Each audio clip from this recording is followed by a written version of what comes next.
সেটা আপনাদের দেখানো চাই। এখানে হচ্ছে ডাল আর শাক দিয়ে তাদের দুপুরের রান্নাটা হয়েছে।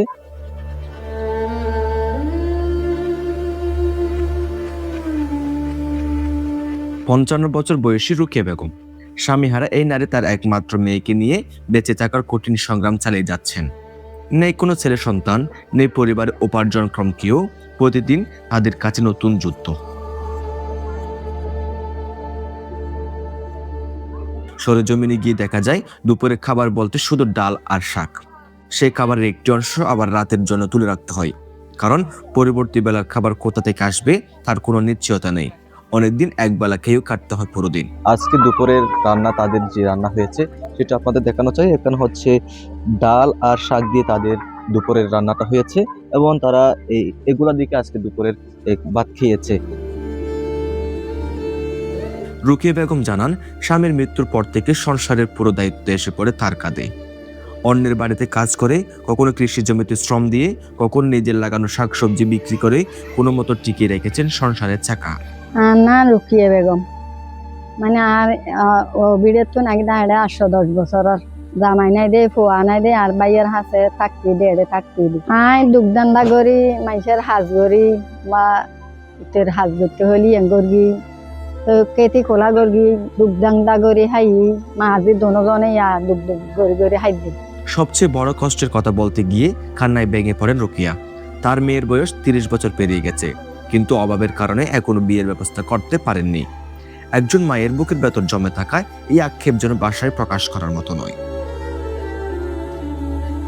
রুকিয়ার মেয়ে জানান, অনেকে তাদের বাড়িতে এসে খোঁজ খবর নিয়ে যান, ছবি তুলেন, আশ্বাস দেন, কিন্তু সময়ের সঙ্গে সঙ্গে সবাই বলে যান তাদের।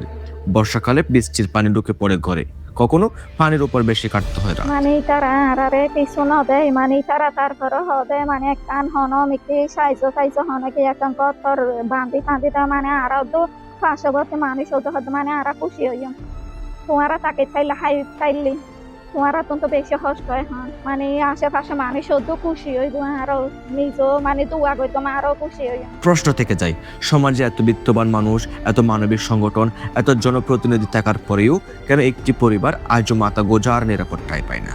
আর এখন যদি আমি বর্ষা হলে তাই না রে পানি উড়ি বা চিনে হজ দিলেও তাই না পারি তাই তারা যদি আর খুশিয়ে যদি আর এখন ঘর করি আর মাঝে 3 জনে যদি থাকি ফান করি দেয় আল্লাহর হাতে হাজার হাজার সবাই তারা। রুকিয়া বেগম একা নন, আমাদের সমাজে এমন অসংখ্য পরিবার নীরবে কষ্টে বয়ে বেড়াচ্ছে। তাদের পাশে দাঁড়ানো শুধু মানবিক দায়িত্ব নয়, এটি আমাদের নৈতিক কর্তব্য। রুকিয়ার পরিবারের মুখে হাসি ফোটাতে, একটি নিরাপদ আশ্রয়ের ব্যবস্থা করতে, একটি অসহায় জীবনের সংগ্রামের একটু সহজ করতে আজ আমরা এগিয়ে আসি। এই পরিবারের পাশে থাকার জন্য কি সমাজে কেউ নেই? সমাজের রাজনৈতিক মহল, বিত্তবান মানুষ এবং যে মানবিক যারা কাজ করেন, তাদের এই পরিবারের একটি আকুতি, তারা যেন তাদের পরিবারের পাশে দাঁড়ায়। আপনার একটু সাহায্য, আপনার একটু মানবিকতা এই পরিবারের জীবন চিত্র পাল্টে দিতে পারে। আবু হায়না মোহাম্মদ আসিফ, পেনওয়া নিউজ, মহেশখালী, কক্সবাজার।